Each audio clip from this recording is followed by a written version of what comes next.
Hello students, HDTT college की online classes में आपका पुनः स्वागत है।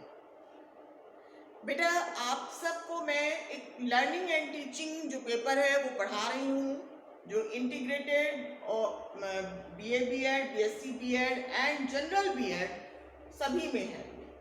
ठीक है, अब उसका मैं चल रहे थे हमारे टीचिंग के लेवल्स, यानी शिक्षण के स्तर। उसमें एक स्तर था स्मृति स्तर, वो मैंने पहले खत्म कर दिया है।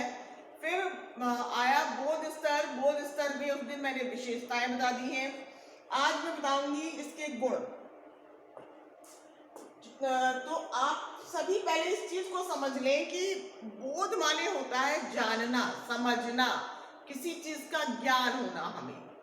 स्मृति याद करना, स्मृति से थोड़ा ऊपर लेवल आया स्मृति ये, फिर स्मृति से ऊपर ये, और इससे भी ऊपर फिर आएगा चिंतन स्तर। तो फिलहाल अभी हम बात करते हैं अवबोध की। अवबोध या बोध एक ही बात है, यानी जानना, किसी चीज को समझना।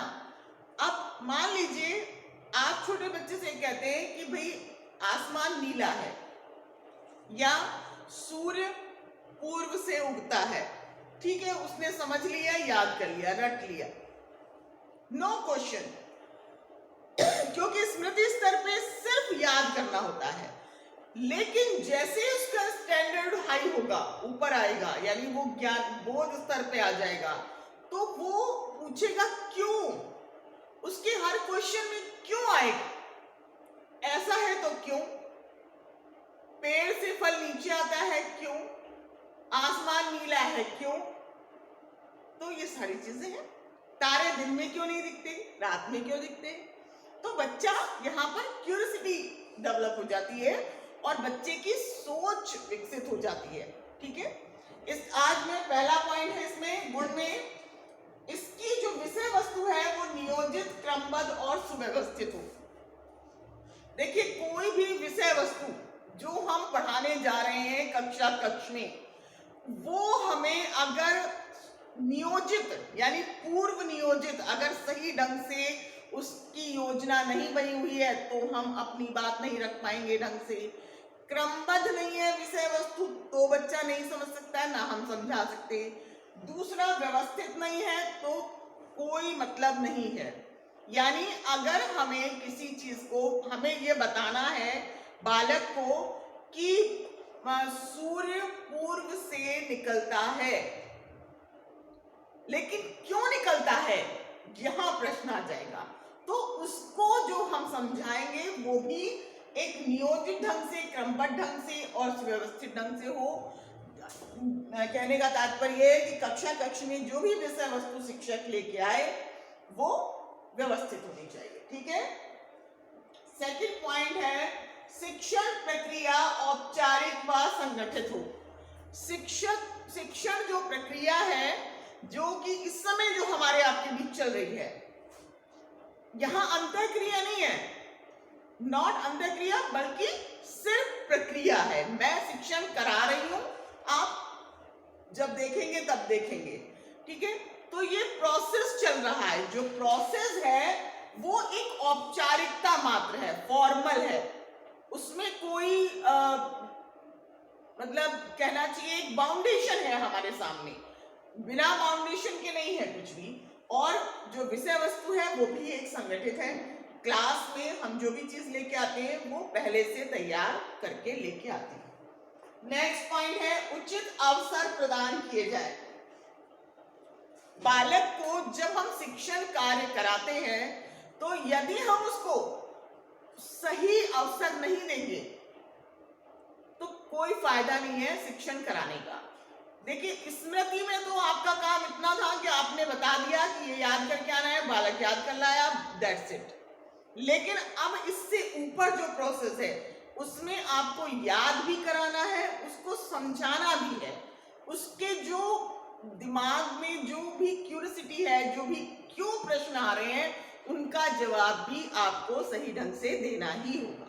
ठीक है, नेक्स्ट पॉइंट, शिक्षण के साथ प्रशिक्षण भी दें।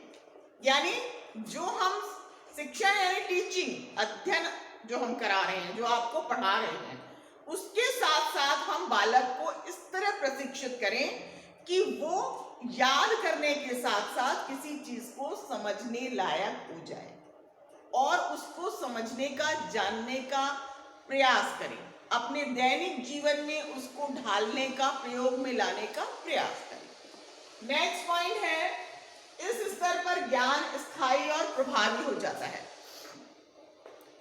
स्मृति स्तर पे सिर्फ रटंत विद्या चलती है, रट्टू तोता बन जाता है बालक, उसमें कोई अंतःक्रिया नहीं होती। शिक्षक और छात्र के बीच बच्चे को हम दे देते हैं, लिख करके लिखा देते हैं और वो याद कर लेता है, ठीक है। लेकिन इसमें क्या है, इसमें जब हम किसी चीज को समझाते हैं तो वो ज्ञान ज्यादा दिनों तक रहता है दिमाग में। आपको चीज अगर समझ में आ गई तो आप शायद ताज जिंदगी नहीं भूलेंगे, लेकिन अगर समझ नहीं आई है तो फिर बेकार है। या आपने रट ली है, रटी हुई चीज दिमाग से स्लिप हो सकती है, लेकिन समझी हुई चीज कभी भी बेकार नहीं होगी। नेक्स्ट पॉइंट है, याद के साथ साथ विषय वस्तु को समझा जाए। यही अभी मैं कह रही थी कि जो इस यानी याद की जाती है विषय वस्तु, उसको याद करते करते बालक को हम समझाते जाएं, उसको ज्ञान कराते जाएं, उसको बोध कराते जाएं। अगर हम उसको समझाएंगे नहीं तो वो ज्ञान हो सकता है लंबे टाइम तक ना रहे उसके दिमाग में, उसके दिमाग से निकल जाएगा। नेक्स्ट पॉइंट है, सैद्धांतिक ज्ञान के साथ साथ व्यवहारिकता पर बल दें।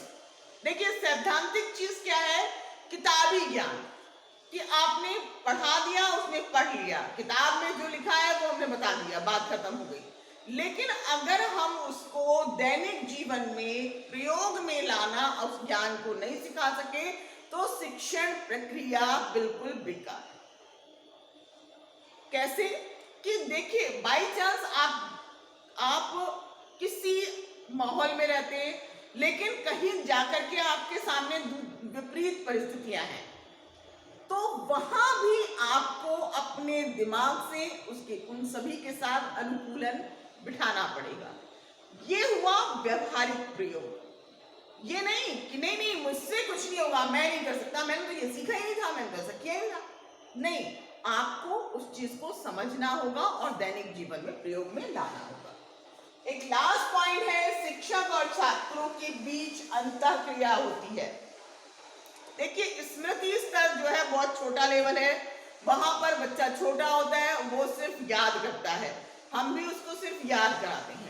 लेकिन उससे ऊपर जब बोध स्तर आ जाता है तो हम उसको याद के साथ साथ हम उसको उन चीजों का ज्ञान कराते हैं, उन चीजों को समझाते हैं, उसको जीवन में प्रयोग करने का ढंग बताते हैं। तो यहाँ पर शिक्षक और छात्र के बीच बराबर कम्युनिकेशन होता रहता है। अब जैसे हमारे आपके बीच इस समय कोई कम्युनिकेशन नहीं है, लेकिन फिर भी है, क्योंकि आप और हम एक दूसरे लेवल के हैं, हम बड़े हैं। आप हमारी जो बातें हैं उनको आप बिना कहे समझ लेंगे, लेकिन बालक को हमें समझाना पड़ता है, बालक को बहुत अच्छे से उसका जीवन में कैसे उसको ढालना है उस चीज के बारे में बताना पड़ता है, ठीक है। अब ये तो रहे गुण, अब दोष और सुझाव ये मैं अपनी नेक्स्ट वीडियो में आपको बताऊंगी, और आशा इस नेक्स्ट वीडियो में इस बोध स्तर को मैं खत्म कर दूंगी, ठीक है, उसके बाद उससे आगे का। अच्छा, उम्मीद है आप सब बहुत अच्छे से होंगे। Thank you, take care, bye.